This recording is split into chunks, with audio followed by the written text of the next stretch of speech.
स्वाद तो मैं इतने अब शावर तो मैं आया इस्लामाबाद रावलपिंडी तो ਅਸੀਂ ਯੂਕੇ ਤੋਂ ਆਏ ਆ।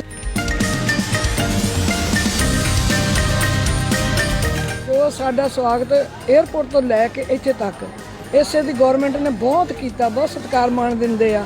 ਅਸੀਂ ਤਾਂ ਹੀ ਹਰ ਸਾਲ ਆਉਂਦੇ ਜੇ ਮਾਣ ਸਤਿਕਾਰ ਦਿੰਦੇ ਆ। ਤੇ ਮੈਂ ਅੱਜ ਜਨਮ ਦਿਨ ਦੇ ਦਿਹਾੜੇ ਤੇ ਨਨਕਾਣਾ ਸਾਹਿਬ ਦੇ ਵਿੱਚ ਆਇਆ ਔਰ ਨਨਕਾਣਾ ਸਾਹਿਬ ਦੇ ਵਿੱਚ ਮੈਂ ਦੇਖ ਰਿਹਾ ਹਾਂ ਕਿ ਲਾਹੌਰ ਗਵਰਨਮੈਂਟ ਨੇ ਸਾਡੀ ਮਰੀਮ ਨਵਾਜ਼ ਜੀ ਨੇ ਬਹੁਤ ਹੀ ਅੱਛੇ ਇੰਤਜ਼ਾਮਾਤ ਕੀਤੇ ਨੇ। ਸਮੋਗ ਦੇ ਬਾਰੇ ਦੇ ਵਿੱਚ ਵੀ ਤੁਸੀਂ ਪਿੱਛੇ ਮੇਰੇ ਦੇਖ ਰਹੇ ਹੋਗੇ ਕਿ ਗੱਡੀ ਆ ਰਹੀ ਹੈ, ਪਾਣੀ ਲਾ ਰਹੀ ਹੈ ਔਰ ਸਮੋਗ ਨੂੰ ਬਿਠਾ ਰਹੀ ਨੇ। ਮਰੀਮ ਨਵਾਜ਼ ਜੀ ਨੇ, ਪੰਜਾਬ ਗਵਰਨਮੈਂਟ ਨੇ ਬਹੁਤ ਹੀ ਵਧੀਆ ਇੰਤਜ਼ਾਮਾਤ ਕੀਤੇ ਨੇ। ਜਿਵੇਂ ਕਿ ਸਾਡੀ ਇੱਥੋਂ ਦੀ ਸੀਐਮ ਸਾਹਿਬਾ ਮਰੀਮ ਨਵਾਜ਼ ਸਾਹਿਬਾ ਨੇ ਐਤਕੀ ਜਿਹੜਾ ਸੁਥਰਾ ਪੰਜਾਬ ਦਾ ਜਿਹੜਾ ਮਿਸ਼ਨ ਜਾਰੀ ਕੀਤਾ ਹੈ ਤੇ ਇਹ ਆਪਾਂ ਵੇਖ ਰਹੇ ਹਾਂ ਕਿ ਬਾਕੀ ਸਾਲਾਂ ਨਾਲੋਂ ਇਸ ਸਾਲ ਸਫਾਈ ਸੁਥਰਾਈ ਦੇ ਬਹੁਤ ਅੱਛੇ ਇੰਤਜ਼ਾਮਾਤ ਨੇ।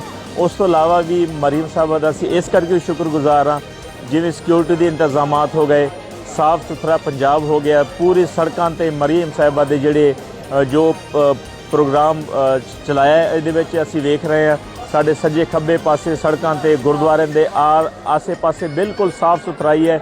ਇਸ ਤੋਂ ਪਹਿਲਾਂ ਇਹੋ ਜਿਹੀ ਸਾਫ ਸੁਥਰਾਈ ਬਿਲਕੁਲ ਨਹੀਂ ਸੀ ਹੈ।